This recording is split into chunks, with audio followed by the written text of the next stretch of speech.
Ana, e só para trazer, hoje a ex-primeira-dama Michele Bolsonaro publicou nas redes sociais uma carta que ganhou de Jair Bolsonaro em referência aos 18 anos de casamento.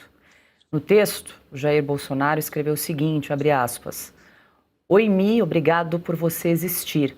Suas mensagens me confortam. Hoje, 18 anos juntos. Sou 100% fiel ligado a você. Dias difíceis, mas com esperança.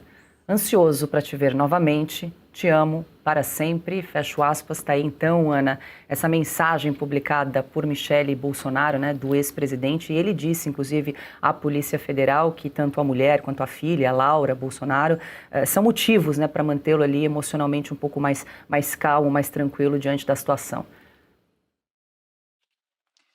Então, Paula, nós temos um Ministério dos Direitos Humanos. O Brasil tem isso, Ministério dos Direitos Humanos. E, no entanto, eu acho que a última coisa que essa pasta coloca em ação é a defesa dos direitos humanos. Só defende os direitos humanos de um lado do espectro político-ideológico. Isso agora é mais claro ainda. E é um relatório, Paula, quando a gente lê, bate até uma certa nostalgia, uma tristeza, porque é um relatório que vem da Polícia Federal e é um relatório que tem um peso político, né? Não é um relatório técnico apenas, é um relatório político da Polícia Federal. A outrora grande Polícia Federal, ainda tem muita gente boa na Polícia Federal, a gente sabe disso, mas infelizmente a imagem que a Polícia Federal passa hoje é como uma polícia privada do lulopetismo, do ministro Alexandre de Moraes, do Lewandowski, né, quando ministro da Justiça. Então, o peso desse laudo é um peso político e é um laudo completamente assimétrico quando se trata de prisão domiciliar, porque fica muito óbvio que o rigor ele varia muito conforme quem é o réu, né? E o que o réu significa.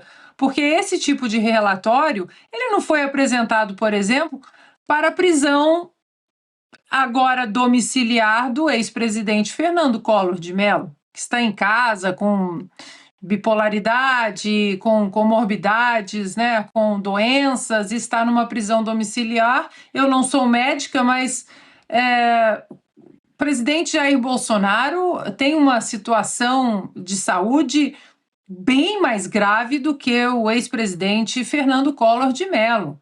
O presidente Jair Bolsonaro ele está ainda num período praticamente pós-cirúrgico, ainda se recuperando de uma cirurgia recente. Então, Paula, o Alexandre disse, né, que cada ministro estabelece limites e é assim que a gente se sente no Brasil, infelizmente, sendo que o limite deveria ser a Constituição. E aí, quando tudo converge para o gabinete de um ministro, para a vontade daquele ministro, aí a Justiça deixa de ter a bússola constitucional, né? A Constituição deixa de ser a bússola constitucional e aí passa a ser personalizada. E isso não fortalece de jeito nenhum a decisão do ministro Alexandre de Moraes ou a sua suposta força, mas faz o oposto, né? Fragiliza a sua legitimidade e é isso que nós estamos vendo. Quem é o réu e o que ele ainda significa no campo político. Este é o medo do sistema. Falando do quadro de saúde de Bolsonaro, foram relatadas ali 7 doenças crônicas.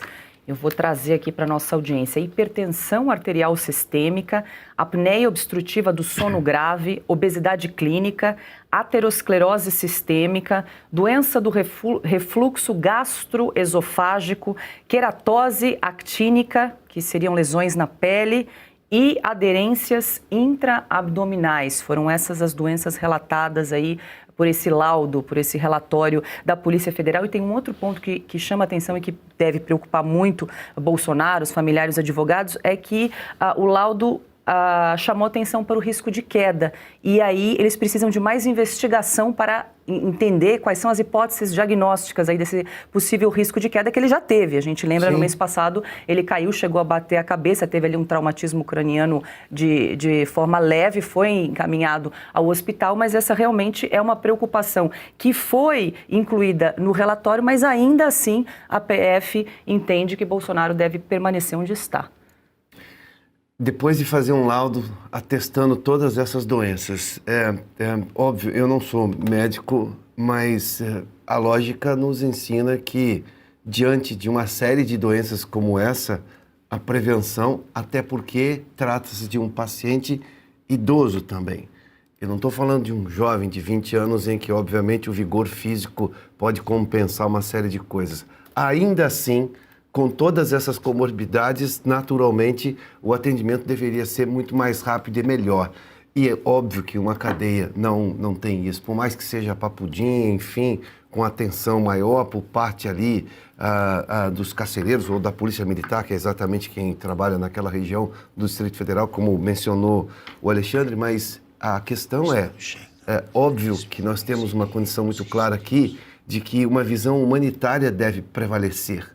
Uma visão, e aí a prisão humanitária, além do que se trata de uma prisão abusiva, arbitrária, completamente baseada num julgamento que jamais deveria ter existido. Imagina o presidente, em algum momento lá que ele lembra o porquê que ele está lá, e lembra de todo o processo, do abuso do processo, do foro inadequado, da forma como a própria defesa dele não teve acesso a poder, obviamente, se defender. Lembro da história do data dumping, aquele monte de documento que chegou em cima da hora e não puderam ler, sequer ler, para poder usar na defesa. Eu ainda vou me dirigir aqui aos advogados do presidente Bolsonaro. A estratégia de mandar cartas, esperar, fazer outra petição para o ministro não está resolvendo o problema.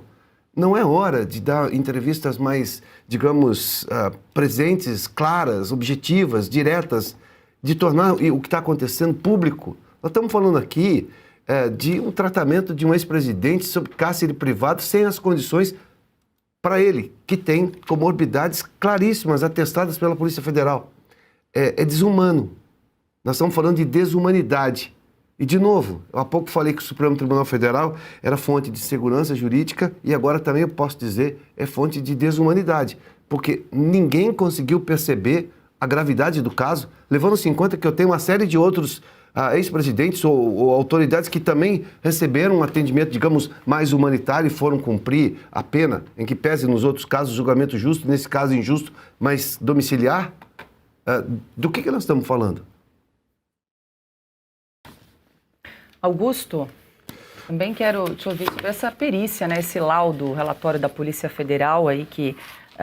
no entendimento deles, Bolsonaro deve permanecer. Agora, claro, a gente lembra que esse relatório vai ser anexado nos autos para a decisão do ministro Alexandre de Moraes, mas tudo indica aí que fica mais longe, né? Ele é o chefe da junta médica também. Também, ele entende faz de conta que entende de medicina.